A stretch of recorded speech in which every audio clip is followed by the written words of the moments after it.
Tudo bem, pessoal? Nós finalmente estamos retomando a gravação do nosso curso, do nosso estudo sobre o livro Diálogo com as Sombras. Tivemos algumas ocorrências que acabaram nos impedindo a gravação, mas vamos lá, dar continuidade nos nossos estudos. No vídeo anterior, a gente tratou sobre os outros participantes, que, de uma forma geral, falou das possibilidades que nós temos de colaborar em uma reunião mediúnica, especialmente em razão do nosso poder vibratório e das nossas boas intenções que a gente pode e deve colocar numa reunião mediúnica para favorecer os trabalhos de auxílio e de resgate. Então, chamei bastante atenção para o quanto que a gente pode contribuir no silêncio da oração e da boa intenção. E é fundamental, não só é um pode, mas como deve, é necessário que a gente tenha esse aporte energético para a realização dos trabalhos. Então nós chamamos bastante atenção disso.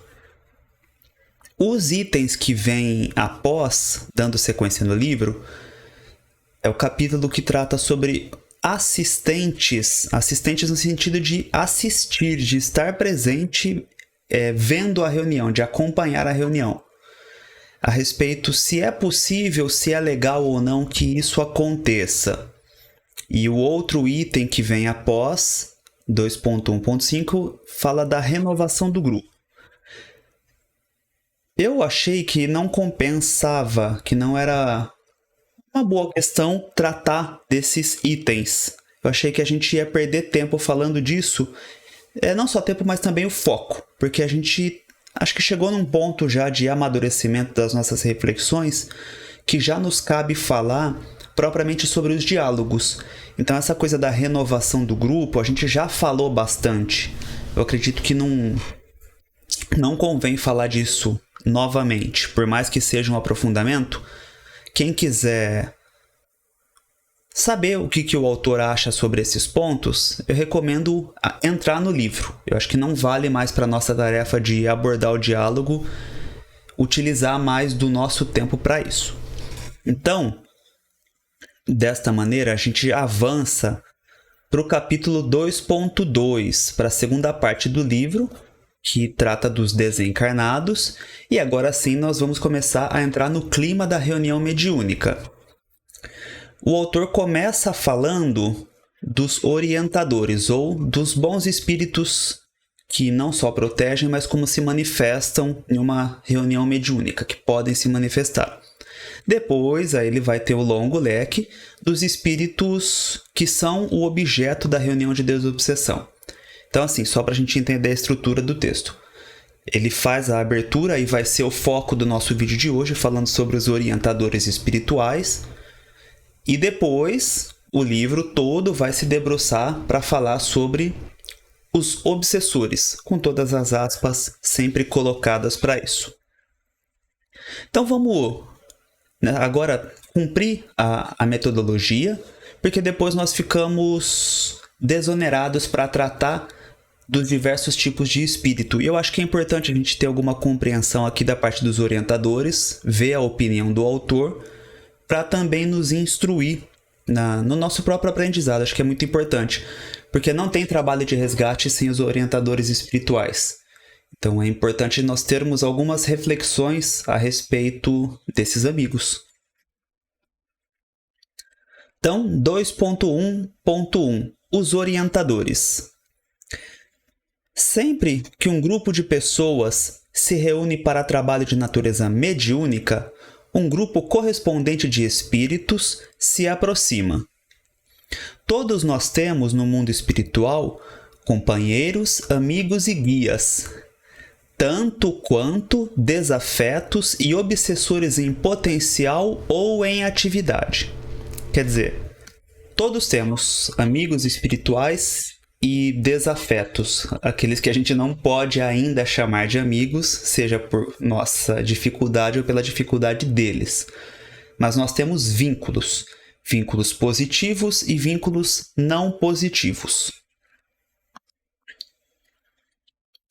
Teremos que aprender a trabalhar com ambos os grupos. Não vamos conviver apenas com aqueles que vêm para ajudar-nos, e nem seria esta a finalidade de um grupo que se prepara para a difícil tarefa da desobsessão. Quer dizer, se a gente tem o perfil, o trabalho de desobsessão, nós não podemos achar e ficar esperando apenas e obrigatoriamente a presença dos orientadores espirituais. Até porque se nós já buscarmos a raiz, a palavra orientador, na questão de orientação. Nós estamos precisando de orientação? Existe essa necessidade? Ou é uma carência nossa, um desalento, uma sensação de desamparo que acaba colocando que nós queiramos a presença dos amigos espirituais ali?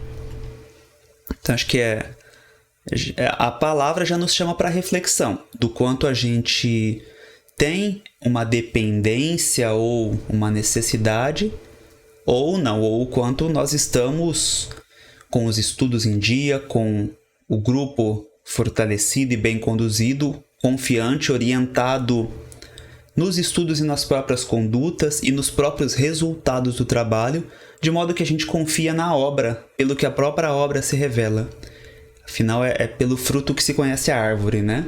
Então, nada mais certo para nós termos a segurança de um trabalho do que os frutos do trabalho que está sendo realizado.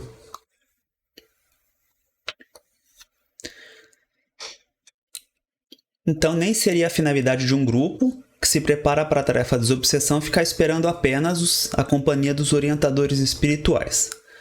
Além disso, não podemos nos esquecer de que somos todos irmãos, apenas distribuídos em diferentes estágios evolutivos.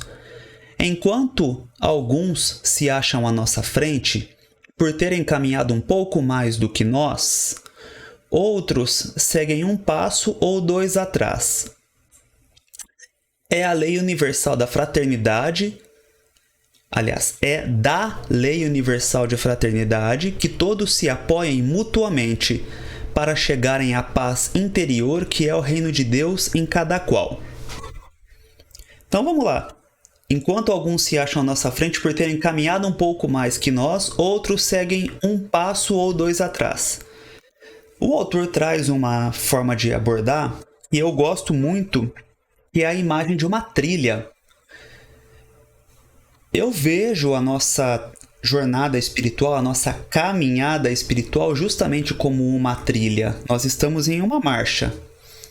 E nós que felizmente já temos o esclarecimento para estarmos em uma atividade religiosa e espiritual e de esclarecimento, de enriquecimento como é a doutrina espírita, a gente está em alguma condição de fazer essa trilha, nós já estamos caminhando. Se nosso passo é rápido ou se ele é mais lento, questão circunstancial, mas nós estamos nessa trilha e a gente tem que ter a confiança e tem que saber que nós não podemos parar, a gente tem que caminhar, tem que seguir essa trilha da evolução. Agora, os orientadores espirituais ou nossos amigos espirituais, para nós encarnados aqui, espíritas, eles são a nossa meta mais próxima. Então,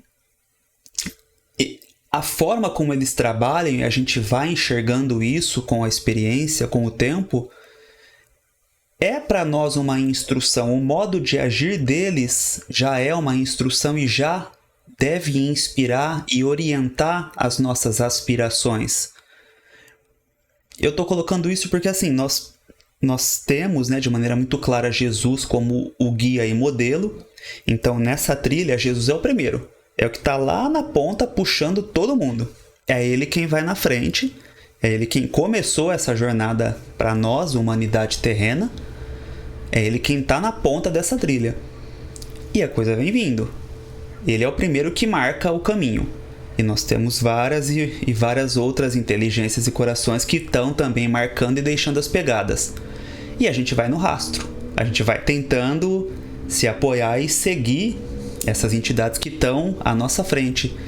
E geralmente em uma trilha, quem já teve a oportunidade de fazer uma trilha, nós acabamos vendo e imitando ou seguindo os passos de quem está mais próximo, que a gente enxerga o próximo movimento. Então, assim, na verdade a gente vê. Se a pessoa foi pelo caminho, né, fez o movimento X, foi subir de alguma forma, enfim, ela fez o movimento X e deu certo, provavelmente você vai fazer a mesma coisa. Agora, se ela teve um movimento ali e não deu tão certo, ou você viu que não foi o melhor, você vai tentar mudar. Então, se nós estamos num trabalho espiritual e a gente vê que está dando certo e as entidades estão ali ensinando, tudo indica que nós estamos bem amparados, bem protegidos, e a gente quer seguir esses passos, a gente quer aprender com eles. Então, estou tentando adequar, né, o nosso exemplo da trilha para a situação de uma casa espírita, tentando acomodar o máximo possível essa metáfora de uma trilha, para que a gente consiga enxergar. Nesse sentido que eu quero dizer que é uma bênção para a gente, é realmente uma dádiva podermos acompanhar e pertencer a uma reunião mediúnica onde nós vemos a forma de agir dos amigos espirituais, para nos inspirar, para a gente ver que é possível fazer aquilo, que aquilo de alguma forma está disponível, não é só promessa. E o Espiritismo ele não é promessa, ele é fato, ele se confirma no dia a dia, a cada reunião. Então, por isso que realmente, para mim, é uma vertente religiosa espiritual muito rica e também nesse viés é consoladora, porque nos enche não só de esperança, mas de certeza, de absoluta certeza do que a gente está vendo e do que é possível ser e fazer. Então eu tinha até deixado já um apontamento aqui, que eles são os orientadores, guias e mentores, são a nossa meta mais próxima. A meta mais remota ou distante, a meta a ser atingida em último nível é o Cristo, Jesus. Então, voltamos para o texto. Eu vou pulando, tá? Só para deixar claro, eu não pego o texto integral, eu vou pinçando os pontos que eu acho que são pertinentes para a nossa conversa, para a gente poder fazer uma leitura útil, aproveitar bem o tempo e extrair o máximo possível, sem desprezar conteúdos que julgo importantes, a gente conseguir fazer uma leitura do que é essencial. Então, sobre os orientadores ou os amigos espirituais. O trabalho desses amigos é silencioso e sereno. Silencioso e sereno. Nós temos uma passagem, uma situação narrada no Antigo Testamento, que mostra muito bem Deus se manifesta no silêncio.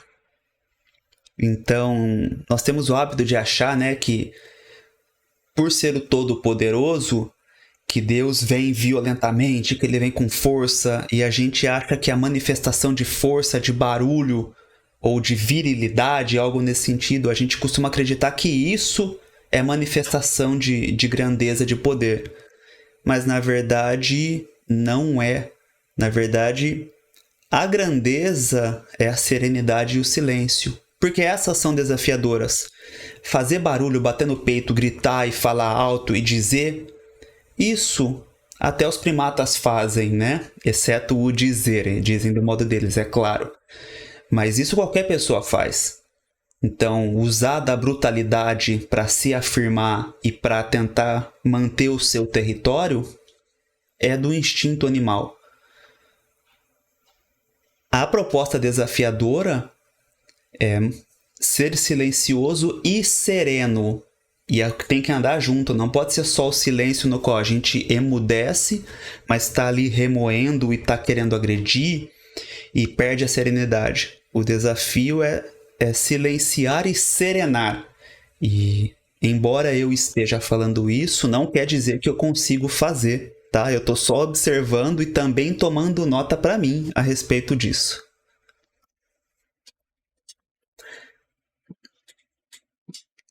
Então vamos lá. Esta competência costuma passar a competência dos orientadores espirituais costuma passar despercebida, porque parece muito fácil fazer aquilo que aprendemos a fazer bem. Vamos lá. Quando vemos um operário altamente qualificado na sua especialidade ou um deportista bem treinado, experimentamos o prazer de contemplar os gestos bem medidos, a suave facilidade com que se desempenham. Lembremo-nos, porém, do seu longo período de adestramento, de estudo, de renúncia e de suas cansativas horas de trabalho monótono, de repetição e correção. Quer dizer, treino, condicionamento, busca de maestria, busca pela perfeição na técnica, naquilo que se faz. Essa passagem, não sei para quem, se você acompanha o jogo de tênis ou não, mas tem um tenista muito reconhecido que é o Roger Federer, e ele é justamente destacado pela técnica e pela elegância do jogo dele. Ele joga de maneira suave, de maneira serena, e ele tem uma maestria que é impressionante. Assim, eu não sou, sou um expert no tênis, mas assisti-lo para mim é um prazer muito grande. Então já vários jogos que eu pude presenciar entre ele e outros tenistas, a gente vê a diferença e a gente vê a compostura também do atleta. Que ele é um lord, ao menos no que aparenta nas quadras, é realmente uma pessoa diferenciada. E ele passa essa serenidade. Mesmo nas horas difíceis que eu já cheguei a ver, até mesmo nas derrotas, não me lembro, ou muito raramente, ele perde a cabeça, ele perde a linha. Então eu sempre falo assim, independentemente de gostar de tênis ou não, vê-lo jogar é algo realmente diferenciado. A gente vê uma pessoa que é altamente qualificada e que se coloca na quadra dessa maneira, serena, e ele é silencioso. E é muito legal, acho muito bacana. E a gente traz, agora para a nossa questão da espiritualidade, essa mesma ótica dos amigos espirituais, que o que eles fazem é devido a eles já terem feito muito. E o diferencial aqui da nossa questão espírita é que, como a gente coloca desde o nosso primeiro vídeo, trabalhar com as sombras pressupõe que nós tenhamos feito o trabalho com nossas sombras internas. Socorrer o que está fora pressupõe que a gente já está lidando com o que está dentro. E se não aconteceu, ou se ainda está muito incipiente, vai acontecer. Que como nós colocamos aqui, como nós falamos do texto, nós temos os nossos desafetos ou as relações não positivas. E a proposta da purificação, da caminhada espiritual, ela é de ajuste dos vínculos. Então, o quanto for possível, o quanto a espiritualidade puder trabalhar para melhorar os nossos vínculos, ou seja, para trazer essas entidades e favorecer o ajuste entre nós, a espiritualidade vai fazer isso. É claro que existe um planejamento que é feito por ela. Então, é tudo uma questão de prioridades. O que é mais necessário, a espiritualidade delibera a respeito e vai colocando. Vai trazendo as situações conforme aquilo que é mais importante. Mas eu observo isso ao longo dos anos, e na minha situação particular, inclusive, o quanto a espiritualidade, sendo necessário para o trabalho e para o trabalhador, o quanto a espiritualidade favorece e busca esse ajuste dos vínculos.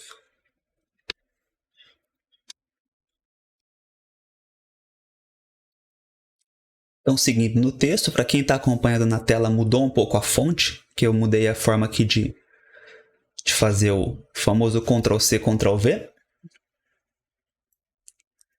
Então, referente à maestria e à técnica, e também ao silêncio e serenidade. Assim são os companheiros que nos amparam. apresentam-se muitas vezes com nomes desconhecidos, falam com simplicidade, são tranquilos, evitam dar ordens, negam-se a impor condições. Então, tudo isso de alguma forma a gente pode colocar dentro de uma conduta silenciosa.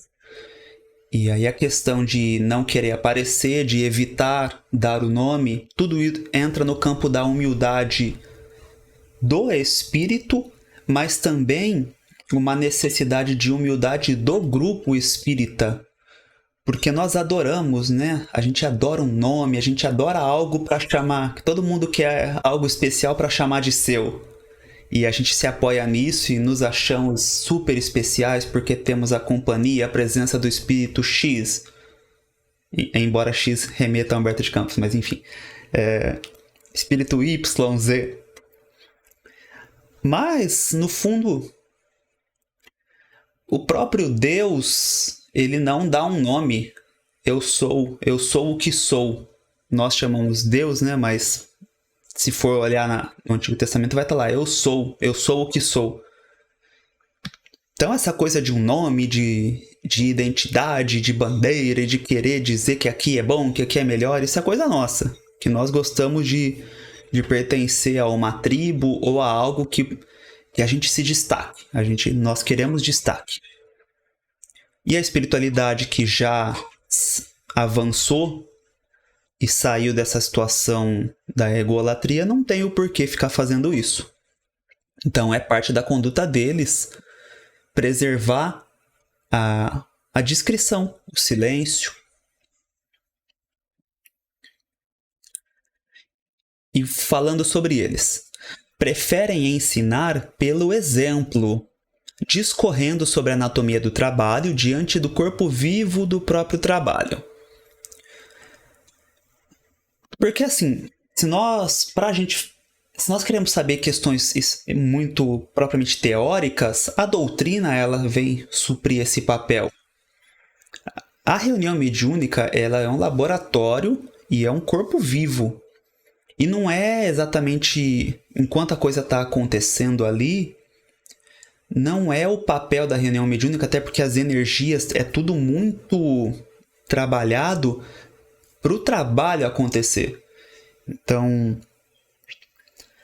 a gente tem que ter esse foco de não ficar esperando só dogmatismo. Porque a questão do exemplo, ela não ensina no intelecto, ela ensina na virtude, no coração. E a gente está nessa caminhada para mudar por dentro, para mudar verdadeiramente. E não só para discorrer e para falar e para dissertar sobre os assuntos. Porque como nós já dissemos, informação o Google tem, o Wikipédia tem, os livros têm. Nós precisamos de modo de agir, de conduta. E é aí que entra a questão do exemplo. São modestos e humildes, mas revestem-se de autoridade. Amorosos, mas firmes, leais e francos. Então é um equilíbrio entre amor e força, postura, compostura, limite.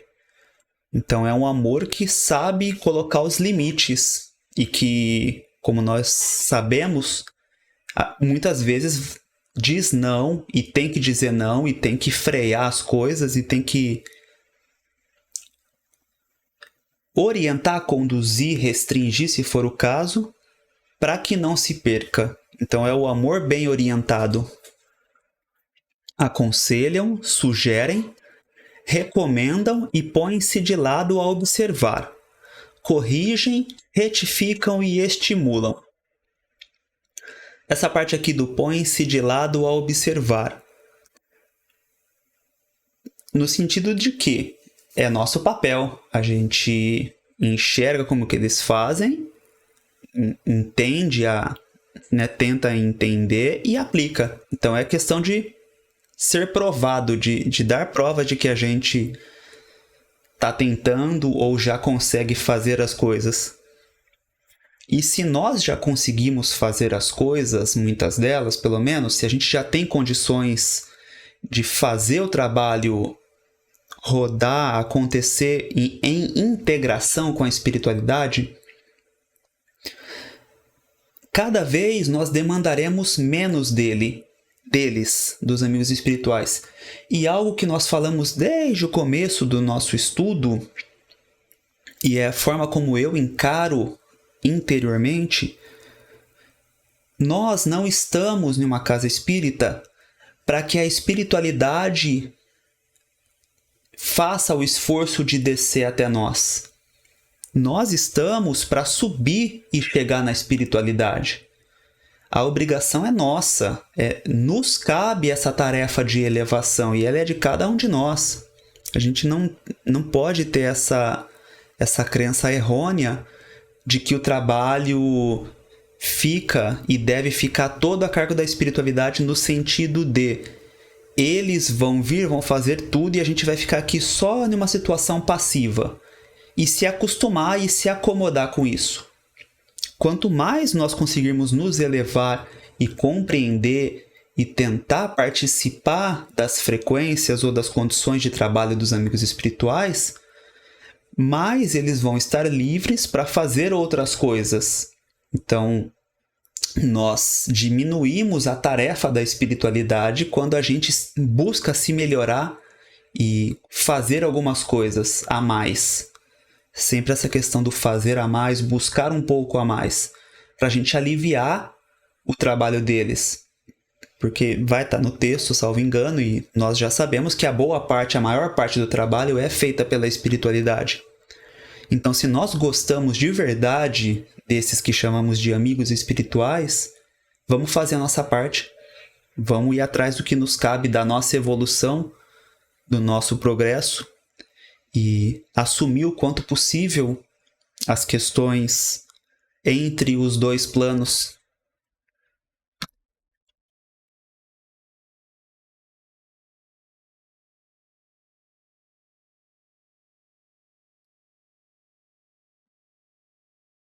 É até assim, eu estava pensando se eu voltava para o texto ou se eu trazia um outro exemplo. E eu sinto que cabe aqui trazer um outro exemplo.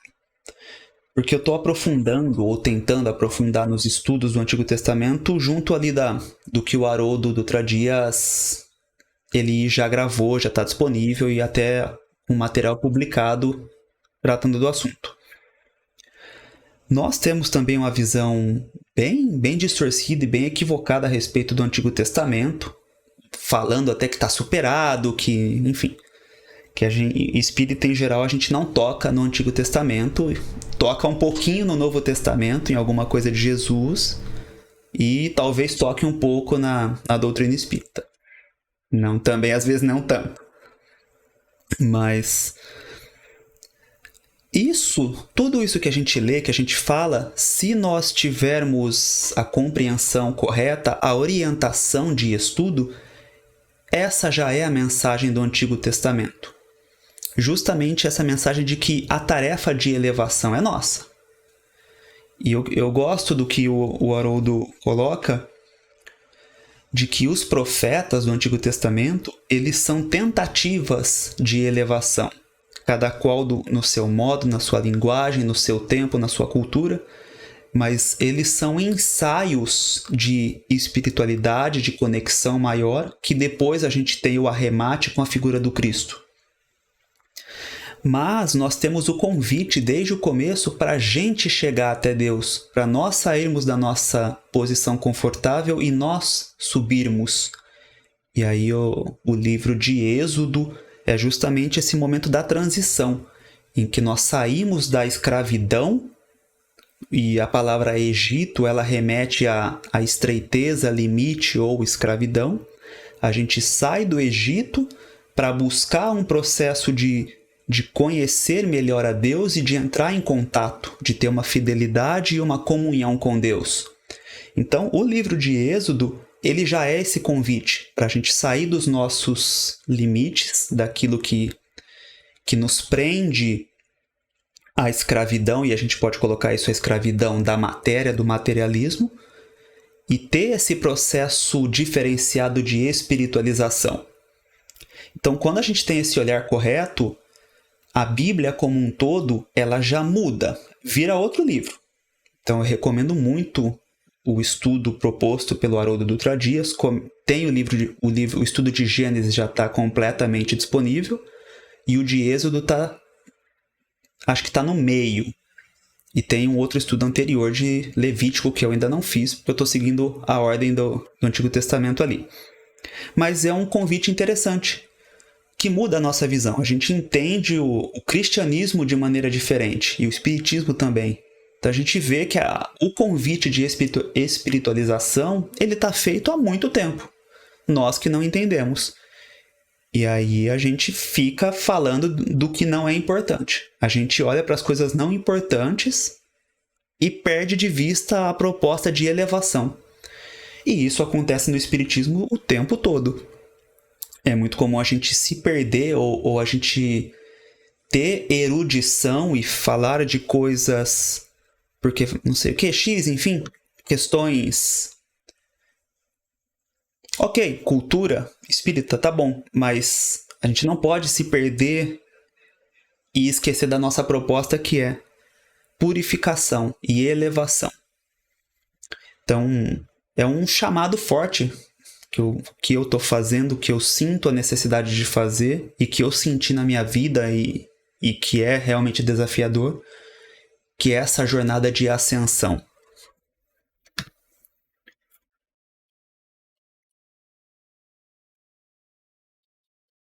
Então, voltando ao nosso texto, sobre os amigos espirituais. Inspiram-nos por meio da intuição.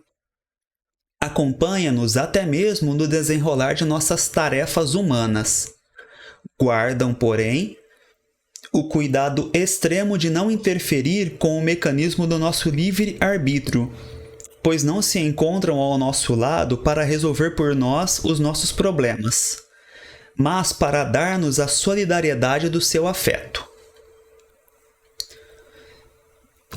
Reforçando a companhia dos amigos espirituais e o que o Kardec traz no livro dos médiuns, que a melhor forma de nós curarmos um processo obsessivo, de a gente afastar um espírito obsessor, é atrair a presença dos bons espíritos.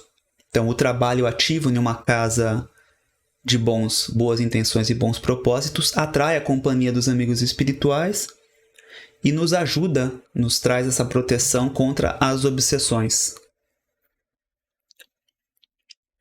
Mesmo no trabalho específico do grupo, interferem o mínimo possível, pois sabem muito bem que o espírito desajustado precisa ser abordado e tratado de um ponto de vista ainda bem humano. Essa parte do texto aqui eu acho muito legal, eu não tinha tido essa reflexão ainda, e o autor trouxe algo muito bacana, gostei, e eu vou reforçar do que se trata.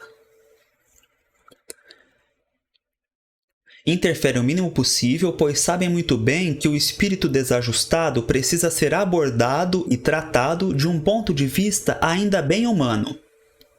Se fosse possível resolver suas angústias no mundo espiritual, não precisariam trazê-los até nós. Essa parte aqui a gente deixa no campo do questionamento, se concordamos ou não. Mas, vamos lá, do ponto de tratar o espírito do ponto de vista bem humano. Essa mesma técnica foi usada pelo próprio Kardec, Allan Kardec. Poderiam os espíritos superiores, que se incumbiram de transmitir os fundamentos da doutrina aos seres humanos, simplesmente ditar os livros que expusessem as linhas mestras do pensamento doutrinário? Não foi assim que fizeram. Quer dizer, teria sido muito fácil a espiritualidade simplesmente ditar tudo. Ditar a doutrina inteira. Tá aqui, é isso. E aí o que o autor coloca é o seguinte: qual teria sido o nosso esforço? Onde entraria a nossa participação nisso? Que méritos teríamos enquanto encarnados nesse trabalho? E o próprio Kardec, né, o tanto que ele aprendeu nessa caminhada. Então, se a coisa viesse pronta, não teria aprendizado. Eu achei isso muito legal, muito bacana mesmo. E essa é uma visão macro da doutrina como um todo, Mas dentro das reuniões mediúnicas isso acontece o tempo inteiro, de nós sermos convidados a tentar se melhorar. Que eles não vão fazer tudo por nós. Eles já fazem, né, já preparam toda a situação. A gente vai ali só na questão do contato e do diálogo. E não dá para esperar que eles façam tudo. A tarefa dos grupos mediúnicos de desobsessão apoia-se nos mesmos princípios, pois também há trabalho de cooperação e entendimento entre os dois planos da vida. Os benfeitores espirituais não vão ditar um breviário de instruções minuciosas.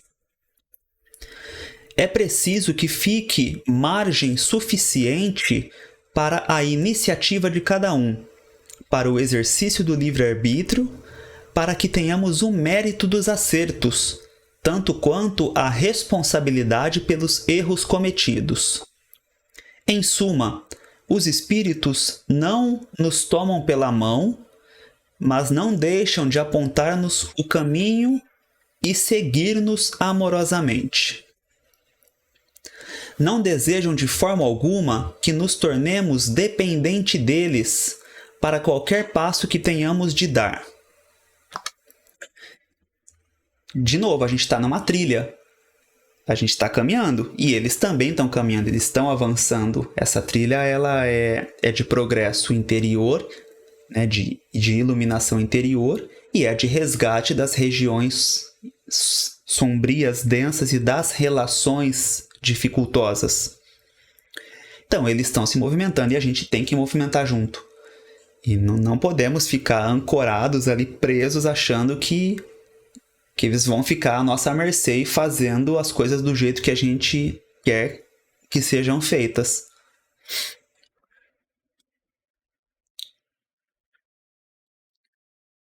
Dificilmente nos dizem o que fazer ante duas ou mais alternativas.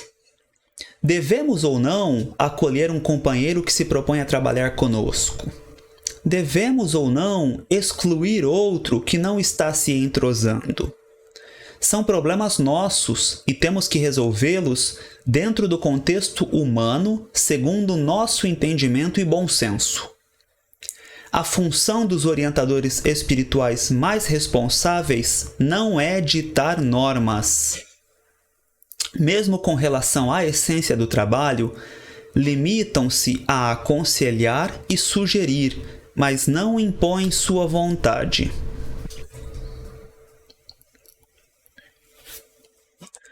Sabemos muito bem que a maior parte do trabalho, a mais delicada e de maior responsabilidade, é feita no mundo espiritual.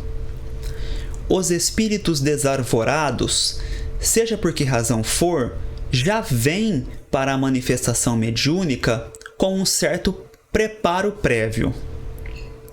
Os benfeitores espirituais é que se incumbiram de localizá-los e desalojá-los de suas posições, muitas vezes tidas por inexpugnáveis, para trazê-los até nós. Quer dizer, eles vão atrás, eles magnetizam, eles preparam tudo e aproximam a entidade da comunicação. Imagina o tanto de energias que eles não são obrigados a processar, a suportar e a ter que transmutar para fazer essa aproximação. E nós achamos que o nosso trabalho é difícil, eventualmente, né? Não sei se eventualmente alguém pode achar desse jeito. Inúmeros recursos são utilizados para isso. Técnicas de magnetização e persuasão, ainda desconhecidas de nós, são aplicadas com enorme competência e sentimento da mais funda fraternidade. E a palavra fraternidade, toda vez que a gente vê essa palavra, tem que pisar no freio. Porque a fraternidade, ela nos remete imediatamente a uma situação da empatia e do respeito absoluto pela outra pessoa, pelo outro ser. Então, quando a gente tem a conduta da fraternidade, a gente não quer impor, a gente não usa da violência. Fraternidade não tem violência. Talvez a outra pessoa possa entender o ato como agressivo, mas a intenção de quem praticou, o objetivo, ele é superior, ele é nobre. Então, o objetivo, ele é da fraternidade, para que após o processo do espírito, a limpeza e a catarse necessária, o esclarecimento, ele tenha um estado de gratidão e de pertencimento à família maior, à família universal, às correntes de trabalho, que nós podemos chamar de luz, do bem, da verdade, enfim. Mas isso é um trabalho fraterno. O desejo ele é honesto, ele é verdadeiro, e a gente sabe, a espiritualidade sabe que é para o bem da outra pessoa e vai fazer o estritamente necessário se tiver que causar alguma dor ou alguma agressão ou indisposição naquele outro ser, naquele outro coração. Então a gente vê que na forma de conduta da espiritualidade superior, violência é uma palavra que ela é abolida. A violência, por vezes, está na interpretação de quem recebe o ato, mas nunca na intenção de quem age. Não tem violência. A violência ela é uma característica ainda nossa, espíritos bem imperfeitos e ligados no nosso instinto de território e de preservação e de querer converter a outra pessoa. Porque nós achamos que é. E a gente está pensando na gente, a gente não está pensando no outro. Então, quando a gente tem fraternidade, a gente pensa no outro.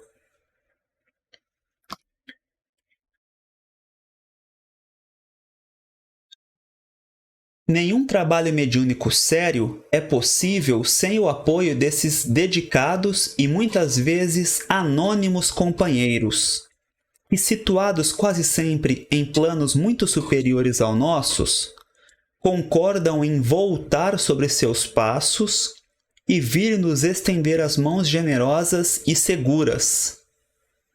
A colaboração que lhes emprestamos é mínima em relação a que eles nos oferecem. Fazem muito mais por nós do que nós por eles, e tudo no silêncio e na segurança daqueles que não buscam reconhecimento e nem aplausos.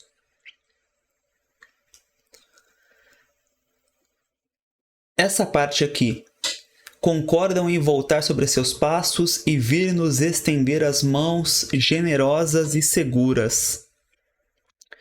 Novamente, eu tenho muito forte a visão de uma trilha nas situações mais difíceis, quando a pessoa tem uma situação física melhor, que ela consegue superar o obstáculo, ela vira para trás, estende a mão e ajuda a puxar, ajuda na subida de quem está aqui no passo anterior, na situação anterior.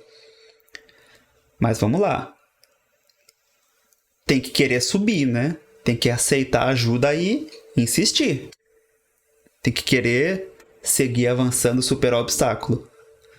E nós muitas vezes somos colocados diante dessa situação, aqui na vida física mesmo, quando nos deparamos com alguma pessoa do nosso convívio que está em sofrimento, e você estende a mão, e às vezes estende muito a mão para tentar ajudar, para tentar puxar, e a pessoa não quer.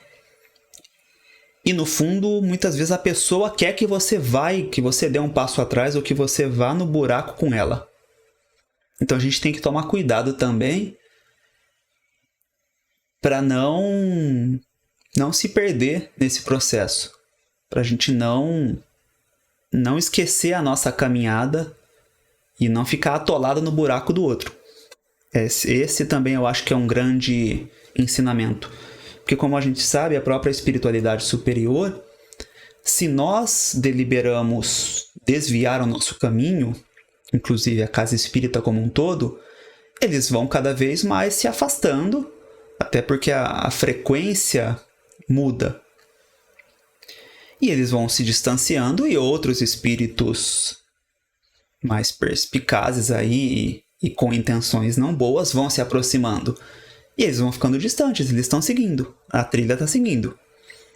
Se houver um despertar coletivo, nossa, com certeza vai ser um prazer eles fazerem esse resgate. E antes de eles se afastarem assim, vão tentar muitas coisas. E por mais distante que estejam, eles estão sabendo, eles sentem o que se passa conosco, estão desejosos, fazem o possível para nos ajudar, mas respeitam o nosso livre-arbítrio. Da mesma forma que nós temos que respeitar o livre-arbítrio das pessoas com quem convivemos. Então é muita lição. O espiritismo, a vivência espírita, ela é rica de lições para o nosso dia a dia. E dessa forma a gente termina o capítulo relativo aos orientadores. Por já termos caminhado por quase 45 minutos, nesse vídeo, eu acredito que tá bom por hoje. Eu pretendia falar mais um pouquinho, mas a gente já fala no próximo vídeo e já entra falando sobre as entidades tidas como obsessores. E aí começa de maneira mais intensa o nosso trabalho no campo do diálogo. E a gente vai ter a chance de olhar cada perfil de entidade e refletir em cima desses perfis e do quanto a gente tem de experiência e de inspiração para poder colaborar com essas reflexões e facilitar nos diálogos. Então acredito que é isso. Sinto que o trabalho de hoje foi cumprido. Agradeço sua companhia. Agradeço a confiança de ter me acompanhado aqui, nesta nossa trilha, neste vídeo. E desejo sinceramente que esteja de alguma forma ajudando, que ao menos uma reflexão tenha vindo à tona e tenha valido o seu tempo, o seu investimento neste momento. E fica o convite, se for do seu coração, para deixar o estímulo, o apoio no YouTube com curtir, compartilhar.